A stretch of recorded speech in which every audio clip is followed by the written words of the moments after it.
It's a good thing y'all can't fucking see my arms because I just got out the shower and I don't know how to color correct ashiness. Yo, it's your man, Superfly Kai, aka Versace Uchiha, and we about to get into the best projects of last decade, year 2011. Now, there was a lot of projects that came out that year, and I didn't get to listen to all of them in that year because it was just a lot of music that I was overwhelmed with.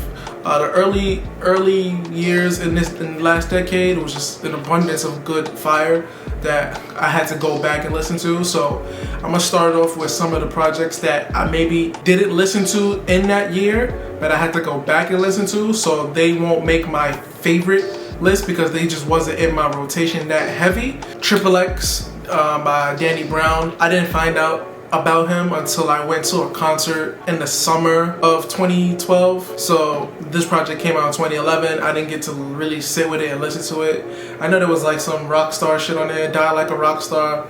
That was cool. It was another project. It was another song on there I can't really remember that I fucked with. But I didn't really listen to that project up until I went after that concert. I was like, all right, I'll give him a shot. Tyga. I wasn't big on Tyga in 2011, but I do know that he used to make a lot of like party shit. I would hear his stuff in parties, and I know like Well Done 2, Bitch I'm the Shit, had like, you know, all of those strip club anthems on there. Long Term Mentality, I went back, that's Absol. I went back like in 2012, 2013 and went back and listened to Absol's old shit. So that doesn't make this list as my favorite for 2011. I could also mention Dirty Sprite. I didn't really listen to Dirty Sprite, that's from Future, but I know how much of an impact his sound coming into hip hop in that year and then on to Dirty Sprite 2 and whatnot, how that influenced the culture a lot. It wasn't for me, it wasn't the project that I bumped, but I'm gonna just give that an honorable mention. And then I'm gonna mention 3 projects that don't make my favorite list from some of my favorite artists based on their projects in previous years and what built up and led to these projects. I just expected a lot more from some of my favorite artists. I'm gonna start with Finally Famous, Big Sean. Finally Famous 3, the mixtape, was just so fire to me. I just wanted more of that sound on the album when it finally released. And it has some joints on there, but like, it's not a project that I ever go back and really listen to. Sideline Story, J. Cole, that's another project that Friday Night Lights and Warm Up, all of those mixtapes before Sideline Story was just like so fire to me. Sideline Story just felt too polished. Even he would admit he didn't get to make the music he wanted to make, like we get nowadays, or like in his next projects. And one that was surprising to me that I didn't really fuck with that much because I loved the single off of it, which was Rolling Papers, Wiz Khalifa. A lot of people didn't like it when it came out. It still sounds good sonically, it's just not what we wanted. We wanted another Cushion OJ, and we'll never get another Cushion OJ from Wiz, to me, which is not a bad thing, but yeah. Alright, so let's get into my favorites. I did my best to try to order my favorites. It's not like a countdown or nothing like that, but I did my best to try to order my favorites based off of like the bars, the full overall body of work, like how it sounds all together as one like cohesive piece. I hate saying that word, cohesive. The production, the impact, and if it still bumps today, like if it still gets play from me. This is my personal list. It's not like everyone's list, whatever. So, but I'm eager to hear what y'all want to say or have to say about y'all 2011 favorite projects, and if you agree with my list at all. Okay, starting it off, Best Day Ever, Mac Miller. And the reason why this isn't higher is because I don't bump it that much. Like, and there's more Mac Miller projects that I listen to and I bump way more than this, so I can't put this higher. Some noteworthy songs, She Said, and unfortunately, Donald Trump. I just love that beat. I love the flow, everything about it. The feeling every time it comes on, I just always get hyped. Next, we got a project that I was really anticipating, and I thought it would be like way better because it was from one of my favorite artists at that time, who I think is a phenomenal MC, and that's Lupe Fiasco, Lasers. Now, Lasers has some joints on there, but it was really, really polished and commercial, and even he fucking came out and said he hated the project, and I know it was the whole petition thing, he just wanted to release it, he hated Atlantic, but I still really like The Show Goes On, Words I Never Said, I'm Beaming, All Black Everything. But to follow up the Cool, The Cool and Food and Liquor, to me, honestly, those are two hip hop classics. The Cool is just insane, like, and the follow-up project of The Cool was Lasers. Even though commercially that was his most successful project and his most successful song came off that project, fuck that shit. Next, we got the Carter 4, Lil Wayne. He had a lot of street anthems on there like 6'7", John, Mega Man, and he had some commercial success with like She Will with Drake, How to Love. Personally, one of my favorites off that project was Mirror. I think Bruno Mars is on there. President Carter was fire as well. The Carter 4 is actually a slept on Carter. Like most people usually say Carter 2 is like the best. I really like Carter 4. To follow up, we got the Real Puff Daddy, Schoolboy Q, Setbacks. And I really like this title, Setbacks. The whole project felt like he was telling us about the things that was holding him back as a person or holding him back as an artist. He showcased that fun part of Q that we all love. He had some introspective shit. He had some shit for the girls with Fantasy. I really, really love Druggy with Hoes featuring Absol. What's the Word? Bet I Got Some Weed. Setbacks is just a really good introduction to who Schoolboy Q is and the type of music that you're in for when you listen to any of his projects. Next, I'm gonna include two projects in one because both of these projects came out the same year from the same artist. One was an album, one was like an EP, and that's Camp and also the Childish Gambino EP from Childish Gambino. I really loved the Camp project. He had a real diverse catalog on this project, which all seemed to tie in together so well. Bonfire, Heartbeat, LES, and honestly one of my favorite Gambino songs from him, You See Me. I used to love like being in the car, just driving to a club or whatever, and you just like going through shit. You put on You See Me, or even imagine going to LES in New York. If y'all don't know what that is, that's the Lower East Side. Going to party in the Lower East Side, you put on LES, boom. And then right after that, you go into You See Me. Told me I was shit, but that shit can't stop me. A nigga still hungry, a black Kobayashi. When they talk about you, I hear a who like Horton. I was born for this shit. You a rapping abortion. Can we hear the N-word one day and not be upset? Can we hear something new and not so sad? I don't really know. Fucked up, man. And you don't want to see my dudes when they get bad.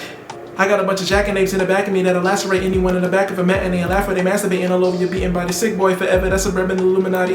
Asian girls everywhere. You see LA. And then off the fucking EP had Freaks and Geeks. That's one of his best songs when it comes to bars, Freaks and Geeks. That shit was so hard. Got 5 more projects that came out that year that I really fuck with. That's my favorite. And 5th on this list, we're gonna go with Live Love ASAP by A$AP Rocky. Now this project was super impactful. I don't know if anybody remembers being on Tumblr. Anytime you went on someone's page, they had Peso playing. They had Purple Swag, Brand New Guy, Trilla, like the whole Purple Swag, Harlem, Houston sound that he was like bringing in, which is like a lot of people today like take a lot from his sound and influence. He influenced the game a lot with his fashion, sound, social media presence, showmanship. And I just remember the feeling that you used to get when you heard a Clams Casino beat. That shit used to be so fucking, that shit used to slap. Slap. All the Clam Casinos, so fire. Alright, so boom, 4th on the list, we got Dom Kennedy from The West Side With Love 2. I can say so much about this project. It's not better than From The West Side With Love 1, so it don't make my top 3 in my opinion, but it got some crazy ass classics that this album was made to be in a car and just ride around, especially in LA. Like just ride around LA and you just you just put on Platinum Chanel, put on When I Come Around, Dream to Me. It's just so much fire on here. Classic sample flips into classic songs. Like it's just like the whole album sounds like one big soundtrack to just riding around in LA. On top of that, the same year he came out with the original Dom Kennedy project, which had designer shit on there. 2011 was a great year for Dom. I Bet You Want Me Now, Baby, Goodbye. Yeah, Dom had a great year in 2011 as far as body of work. He put out 2 fire ass projects that you can't skip through songs. Like it's just like I have to listen to all these shits. Alright, we down to our last 3. Thank you so far for staying around this long. We only have 3 more and then we out here. Now, I took a lot of time sitting with these 3 projects trying to figure out what's the order as far as my favorite, how much I still play it now, how much of the project I can listen through without skipping songs, on top of all the other shit I said in the beginning. And then number 3, I'm gonna go with Take Care by Drake. It was hard to put Drake at number 3 with Take Care, because this album got me through a lot of emotional shit at different points in my life. But the reason why it's 3rd is because it's a lot of mood-based music. That sometimes I'm in a certain mood that I don't want to hear these songs because it'll probably bring me down. When I'm up, it'll just put you in a place or a mood where you may be thinking of something or someone that you don't necessarily need to be thinking about at the moment. So sometimes you just don't want to hear that type of music. It don't fit every occasion.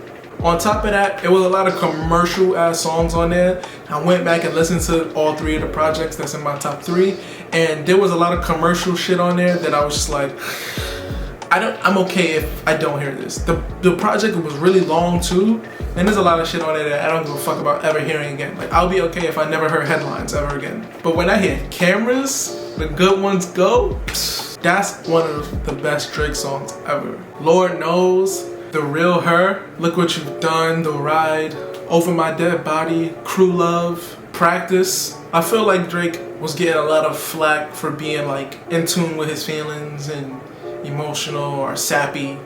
And he kind of went all the way. He put the slider all the way up, like, oh, word, that's how y'all feel? Even with the cover art, like, he's just like sitting down looking mad, depressed boy with it, and the people fuck with it. The project is a classic album. It's a classic album. A lot of people say that Drake don't have a classic, but I disagree with that. I think Take Care is Drake's classic album. Number 2 on my list, and this was hard to decide, but I'm going with number 2, Watch the Throne. This album, just the album itself starts off with No Church in the Wild. And you like, what kind of journey am I about to go on? This shit don't even have snares. It's just, and I'm like, yo. I wanted to rap on that beat so bad, and then I heard Joe Budden do it, and he fucking annihilated it, and I was like, I'll leave it alone. Otis was crazy, Niggas in Paris, of course, like, it gets the people going. Murder to Excellence, Gotta Have It. Watch the Throne was just so sick because you got crazy production directed by Kanye West, who's obviously a musical genius.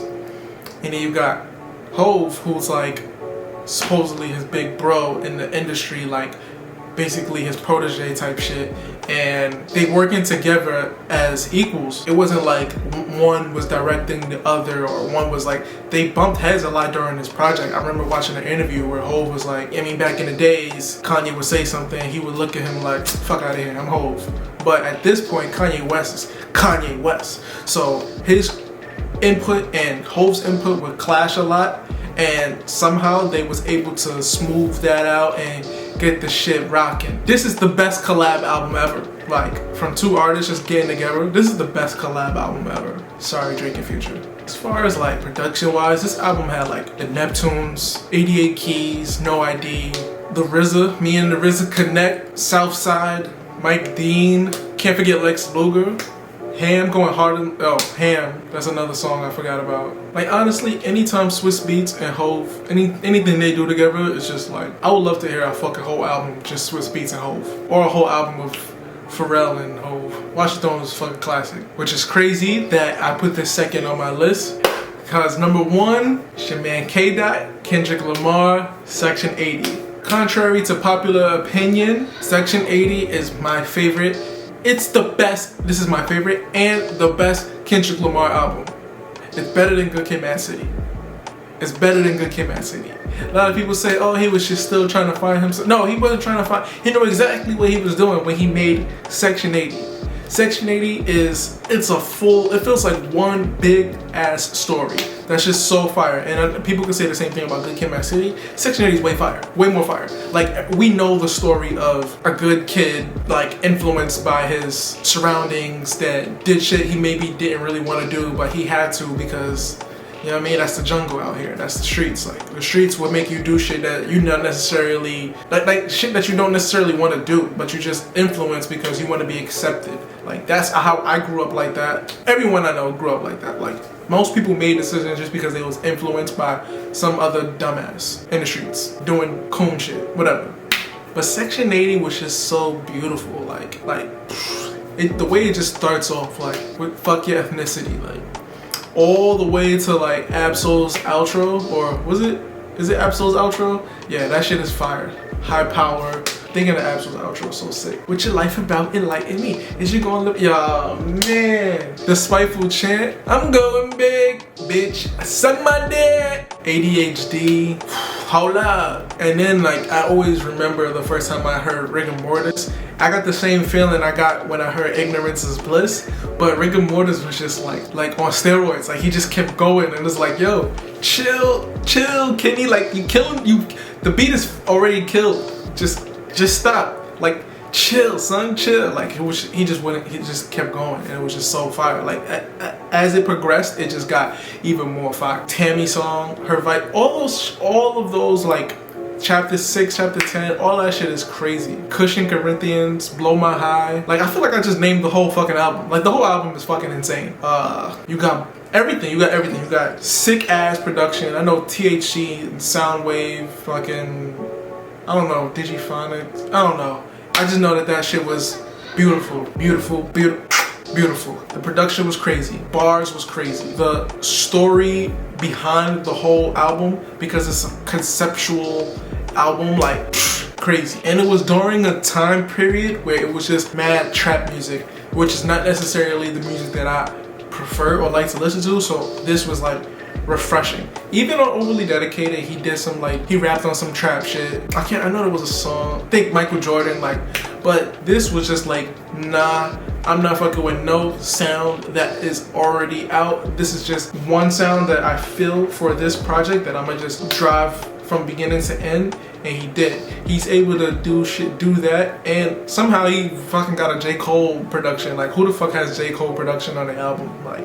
J. Cole don't make beats for nobody but himself. So for him to even be like, alright, that's Cole saying, yo, you Cole worthy of one of my beats. And seeing these songs perform, it's just like, it's crazy. Seeing him perform Rigor Mortis, fucking crazy.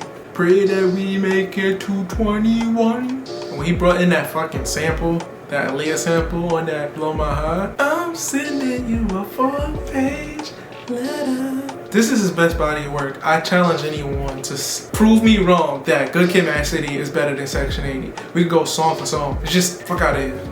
Fuck out of here. Alright, that was my list for 2011 best hip hop projects of the decade series. If you disagree, in the comments below, let me know what's your favorite project, what should have been higher on my list, or what should be lower on my list. Comment if you think Take Care is Drake's best album. And like this if you don't want Watch the Throne 2.